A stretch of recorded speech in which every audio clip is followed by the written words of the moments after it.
Welcome to Lexivia English. Ready to take your English to the next level? Here we learn through stories, slow, clear, and fun. So sit back, listen carefully, and enjoy the journey. The Last Shot. The year is 2028. The nation is not watching a new technological marvel unfold. It is watching itself bleed. The Spring of Sorrow, as it would later be called, saw a series of mass shootings that were unprecedented in their frequency and brutality.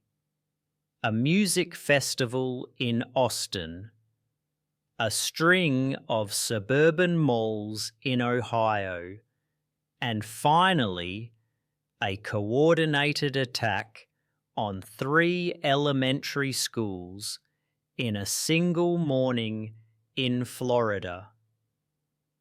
The final event, known as the Sunrise Massacre, was the spark that lit the fire.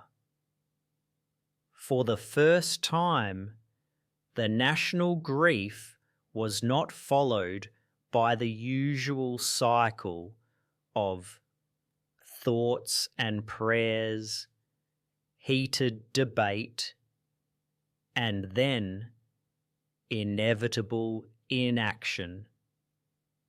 The grief curdled into a cold, hard rage. The 24-hour news cycle didn't move on. It couldn't. The images were too horrific. The stories of the victims too heartbreaking. Protests, unlike any seen before, erupted in every major city. They were not just the usual activist groups. They were parents, teachers, doctors, and even former police officers and military veterans. Millions of people from all walks of life marched under a single, simple banner: no more. The political calculus of the nation, a formula that had held for centuries, was shattered. The argument was no longer about types of weapons or the size of a magazine.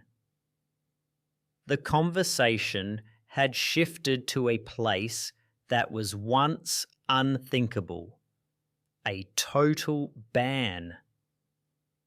Out of this national trauma came a radical proposal, championed by a first-term president, Evelyn Reed, who had lost a niece in the Sunrise Massacre. She called it the Safe Future Act. It was not a regulation, it was a prohibition. The act proposed a constitutional amendment to repeal and replace the Second Amendment, along with a comprehensive plan to ban the private ownership of all semi-automatic and automatic firearms. The Great Divide. The battle over the Safe Future Act was the most vicious political fight in modern American history. It was not a debate. It was a cultural war fought in the halls of Congress, on the airwaves, and in the streets. The opposition was immediate and ferocious. Pro-gun groups, led by a newly energized NRA, called it the ultimate act of tyranny. They painted President Reed as a dictator who wanted to disarm the populace and leave them helpless against criminals and an overreaching government. The slogan, "From my cold, dead hands," became a rallying cry, echoing in state capitals and on rural farmlands. They argued that the act was an attack on the very soul of American liberty, the right of self-defense, and the principle of an armed citizenry as a check on state power. The proponents, a coalition of activist groups, medical associations, and now a vast swath of the general public, argued that the traditional interpretation of the Second Amendment was a suicide pact. They presented stark data from countries like Australia and the United Kingdom, which had implemented sweeping gun bans after their own massacres and seen dramatic drops in gun violence. The right to live, President Reed declared in a now famous address, must be more sacred than the right to own a weapon of war. The nation held its breath as the constitutional amendment process began. It passed Congress by the slimmest of margins after a week of non-stop, brutal debate. The fight then moved to the states for ratification. America became a patchwork of red and blue zones, not just politically, but ideologically. Families were torn apart. Neighbours who had shared fences for years now stared at each other across a chasm of mistrust.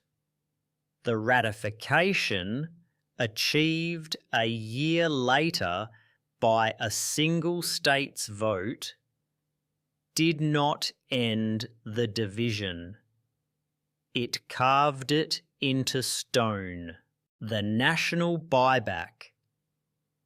The Safe Future Act mandated a nationwide one-year buyback program for all banned firearms. The government offered fair market value, no questions asked. The program was a logistical behemoth, requiring the setup of thousands of collection centres in stadiums, police stations, and National Guard armories. In the cities and suburbs, the response was overwhelming. Lines stretched for miles as millions of citizens voluntarily turned in their weapons. For many, it was a moment of catharsis, a tangible act of contributing to a safer country. They laid down AR-15s, shotguns, and handguns on folding tables, collected their vouchers, and walked away feeling a sense of relief. But in many rural parts of the country, the buyback was met with open defiance. Collection centres were empty. Local sheriffs in dozens of counties signed declarations stating they would not enforce the federal law, citing their oath to the original Constitution. A quiet, organised resistance began. Guns didn't disappear. They went into hidden safes, were buried in waterproof caches, or were moved across state lines to sanctuary states that resisted the federal mandate.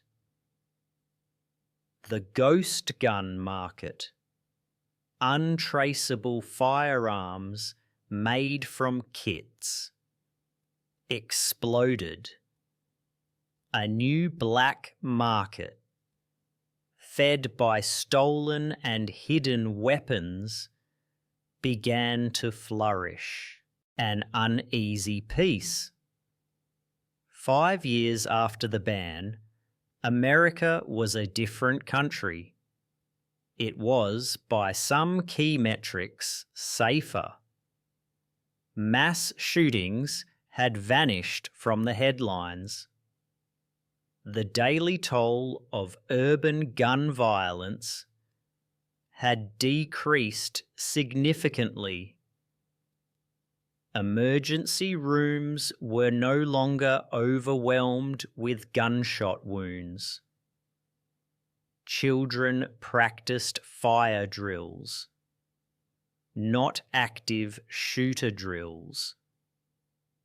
For tens of millions of people, especially in urban areas, the promise of the Safe Future Act had been fulfilled. Life was less fearful. However, this new peace was fragile and uneven. The black market for illegal firearms was thriving. Law enforcement agencies found themselves in a new kind of arms race against criminals who now had a monopoly on illegal firepower. Home invasions in some areas ticked up as criminals became bolder, knowing that homeowners were likely unarmed. The cultural divide had deepened into a permanent scar. The act of non-compliance became a powerful political statement in many states. Owning an illegal firearm was a symbol of defiance against federal authority. This led to tense standoffs and occasional violent clashes between federal agents and organized militias who saw themselves as constitutional guardians. The country felt less like a unified nation and more like a tense federation of ideologically opposed regions. The generational shift. 20 years passed. A new generation, the Quiets, came of age having never seen a gun outside of a museum or a police officer's holster. For them, the gun debate of the past was an abstraction, a bizarre chapter from their parents' history books. The idea of civilians owning military-style rifles seemed as strange as the idea of owning a personal cannon. American culture had subtly reshaped itself. The iconic image of the rugged individual with a gun, the cowboy, the homesteader, had faded from film and television. The nation's identity was less tied to the frontier and more to community, technology, and global cooperation. The political party that had once championed gun rights had been forced to reinvent itself completely or face extinction. Yet the ghost of the gun remained. The illegal weapons from before the ban were still in circulation, passed down or sold in the shadows. And the philosophical question lingered. Had the nation traded an essential liberty for safety?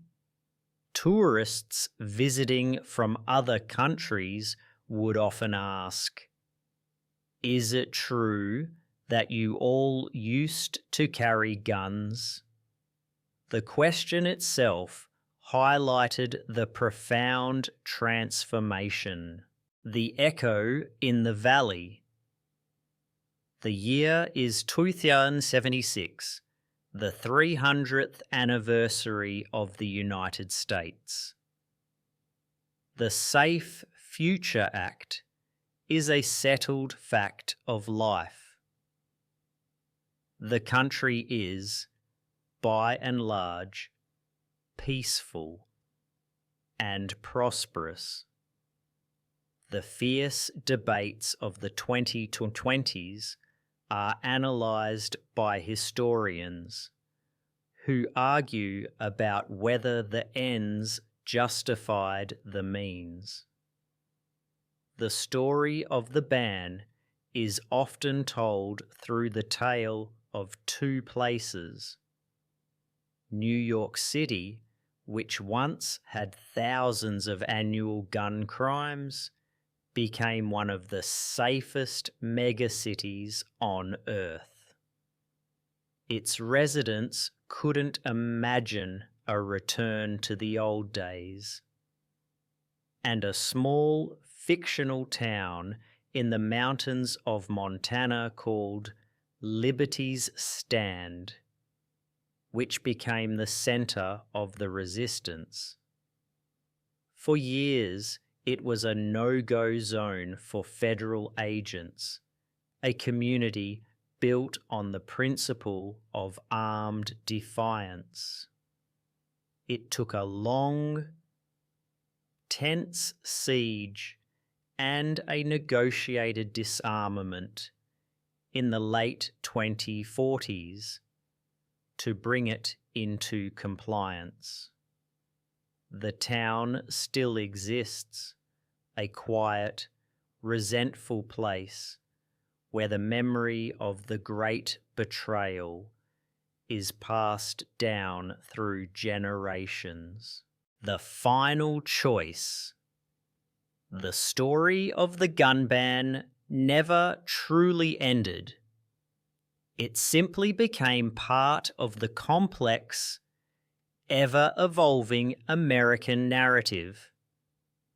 The nation had made a choice. It had chosen to fundamentally redefine its relationship with violence, liberty, and fear. There were fewer coffins, but also, some argued, a less robust definition of freedom. There were safer schools, but also a more powerful and centralized federal government. The country had not found a perfect solution because one did not exist.